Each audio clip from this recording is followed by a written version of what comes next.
গত কয়েক বছর ধরে নেত্রকোনার দুর্গাপুর উপজেলার সোমেশ্বরী নদীতে বালু উত্তোলন বন্ধ থাকায় কর্মহীন হয়ে আছেন অসংখ্য শ্রমিক ও সংশ্লিষ্ট পেশার মানুষ। ফলে স্থানীয় অর্থনীতিতেও বিরূপ প্রভাব পড়েছে। একসময় সোমেশ্বরী নদী থেকে বালু উত্তোলনকে ঘিরে শত শত শ্রমিক, নৌকার মাঝি, ট্রাক চালক, ব্যবসায়ীসহ বিভিন্ন পেশার মানুষের জীবিকা চলত। কিন্তু মামলা ও বিভিন্ন প্রশাসনিক জটিলতার কারণে দীর্ঘদিন ধরে বালু উত্তোলন কার্যক্রম বন্ধ রয়েছে।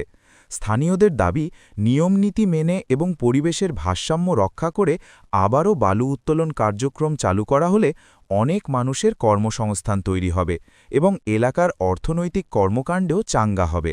তারা দ্রুত মামলা জটিলতা নিরসন করে সংশ্লিষ্ট কর্তৃপক্ষের মাধ্যমে বালু উত্তোলন কার্যক্রম পুনরায় চালুর উদ্যোগ নেওয়ার দাবি জানিয়েছেন। না না না, এটা হলো যারা ওই যে আমলা কামলার আছে, যারা না খাইতে পারতেছে তাদের জন্য এটা সমস্যা করতেছে।